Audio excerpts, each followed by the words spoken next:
प्यारे लोग, भाई बहन, माता, प्रेस के हमारे मित्रों, इनमें थोड़ा सा बदलाव तो आया है प्रेस वालों में। अब ये सोच रहे हैं भैया, अब ये सोच रहे हैं क्या करें, लग रहा है मोदी जी जा रहे हैं तो पटरी बदलनी पड़ेगी।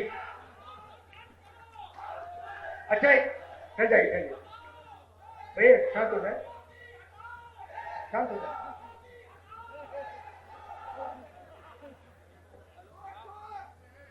बड़ा जोश है तो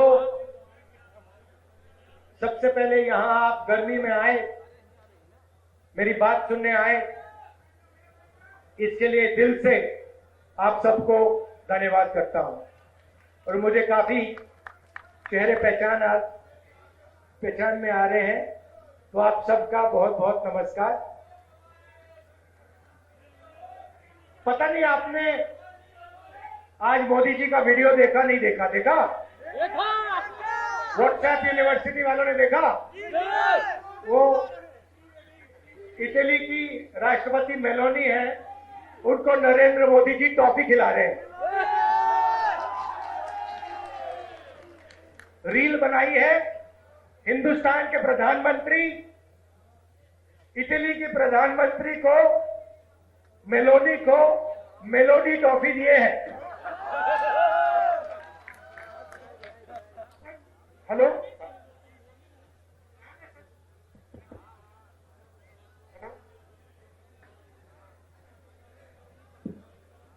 जाने से पहले हिंदुस्तान में, इटली जाने से पहले, मेलोनी जी से मिलने से पहले उन्होंने हिंदुस्तान से कहा कि देखो, आर्थिक तूफान आ रहा है, कम पेट्रोल का प्रयोग करो, सोना मत खरीदो, इलेक्ट्रिक गाड़ी खरीदो और विदेश में दौरा मत करो। और फिर उसी के एक दिन बाद 3-4 हजार करोड़ रुपए के हवाई जहाज में नरेंद्र मोदी घुसे, इटली की ओर गए, जेब में टॉफी ले गए और वहां की प्राइम मिनिस्टर को उन्होंने मेलोनी टॉफी खिलाई। अब देखिए ये क्या देश की जनता के साथ क्या खिलवाड़ हो रहा है। मतलब देश में पेट्रोल की कमी, गैस की कमी, बिजनेस बंद हो रहे हैं, फैक्ट्रियां बंद हो रही हैं, महंगाई बढ़ती जा रही है, किसानों को खाद नहीं मिलेगी, पूरा का पूरा इंडस्ट्रियल सिस्टम हिलेगा। समय आने वाला है, ईरान में, अमेरिका और ईरान की लड़ाई हुई, उसने हॉर्मुज को बंद कर दिया, 20% तेल मार्केट से हट गया और नरेंद्र मोदी एकदम मेलोनी जी के पास जाते हैं, उनको टॉफी खिलाते हैं और ऐसे रील बनाते हैं। अब देखना, नोटबंदी के बाद नरेंद्र मोदी ने रोते हुए कहा था, मुझे फांसी पर चढ़वा देना अगर काला धन खत्म नहीं हुआ। याद है आपको? रोते हुए कहा था। कोविड के समय लॉकडाउन कर दिया, मजदूरों को मरवा दिया, किसानों को खत्म कर दिया, हाथ जोड़ के रोते हुए कहा, मुझे फांसी पे चढ़ा दो, मुझे फांसी पे चढ़ा दो। फिर से हाथ जोड़ने का टाइम आ रहा है, फिर से रोने का टाइम आ रहा है, फिर से हाथ जोड़ने का टाइम आ रहा है। मगर आप एक बात याद रखिए, नोटबंदी हिंदुस्तान के किसानों पर, मजदूरों पर, छोटे व्यापारों पर आक्रमण था। नोटबंदी का लक्ष्य जेब का पैसा, आपके मेहनत का पैसा अदानी और अंबानी के हवाले करने का था। वही लक्ष्य लॉकडाउन का था।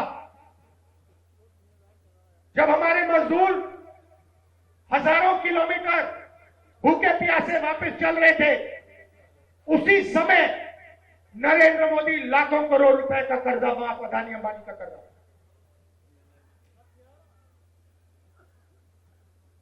अब देखिए इन्होंने क्या किया है। पब्लिक सेक्टर को खत्म कर दिया,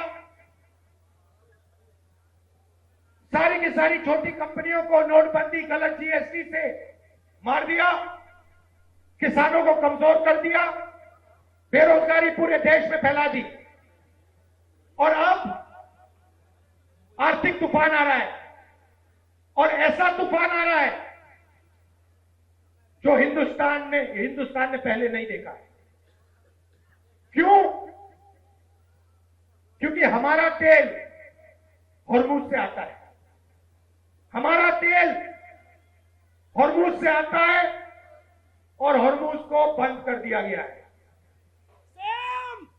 और नरेंद्र मोदी चुनाव से पहले कहते हैं तेल की कोई कमी नहीं, गैस की कोई कमी नहीं, पेट्रोल की कोई कमी नहीं, सब कुछ ठीक है। मैं 2 महीने से कह रहा हूं, पार्लियामेंट में कहा, भाषणों में कहा, 2 महीने से कहा कि देखिए आर्थिक तूफान आ रहा है, किसान को, मजदूर को, युवाओं को, माताएं बहनों को जबरदस्त चोट लगने जा रही है। बीजेपी वाले मेरा मजाक उड़ाते हैं।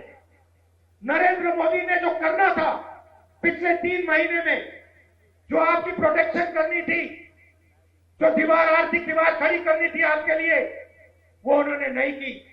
उल्टा वो जाकर मेनोनी जी के साथ टॉफी खा रहे हैं और वीडियो बना रहे हैं जैसे मजाक चल रहा है। वापस आएंगे, आप देखना क्या होता है। वापस आएंगे, आर्थिक तूफान आएगा, गरीब लोगों को चोट लगेगी, किसानों को खाद नहीं मिलेगी, पेट्रोल डीजल के दाम आसमान तक पहुंच जाएंगे, महंगाई बढ़ेगी। उसके बाद नरेंद्र मोदी हाथ जोड़ेंगे, कहेंगे भाई और बहनों मुझे फांसी पर चढ़वा दो, चढ़ा दिया जाएगा। रोएंगे, कहेंगे मेरी गलती नहीं है, अगर मेरी गलती है तो मुझे फांसी पे चढ़ा दो, कहेंगे। आप देखना, आपकी चढ़ा दिया जाएगा। तो मेरा कहना है कि उनका काम अर्थव्यवस्था की रक्षा करना है, उनका काम देश की रक्षा करने का है, उनका काम अदानी और अंबानी। भैया गर्मी है, डिस्टर्ब मत करो, गर्मी है, डिस्टर्ब मत करो, लोगों का मूड खराब हो जाएगा। वो आपके नारे सुनने नहीं आए हैं। तो उन्होंने क्या किया है पिछले 12 साल में? देश की रक्षा हमारा संविधान करता है, हमारी संस्थाएं करती है, हमारे इंस्टीट्यूशन करते हैं, इलेक्शन कमीशन करता है। मैंने मीडिया के बारे में मजाक उड़ाया, मगर इनकी जिम्मेदारी लोकतंत्र की रक्षा करने की होती है। नरेंद्र मोदी जी ने पिछले 12 साल संविधान पर आक्रमण किया है, हमारी सारी की सारी संस्थाओं को नष्ट किया है, आरएसएस के लोगों को हर यूनिवर्सिटी में वाइस चांसलर बनाया, इलेक्शन कमीशन को पूरा कंट्रोल किया, वोट चोरी का सिस्टम बनाया, जुडिशरी पर दबाव डालकर, उनको डराकर उन्होंने अदानी अंबानी की पूरी मदद की। और अब मुश्किल क्या है कि अब अदानी अंबानी देश को नहीं बचा सकते, अब नरेंद्र मोदी देश को नहीं बचा सकते हैं। अब सिर्फ हिंदुस्तान का किसान, हिंदुस्तान का मजदूर, हिंदुस्तान का युवा इस देश को बचा सकता है। और आपके इन्होंने हाथ बांध दिए, आप सबके हाथ बांध दिए।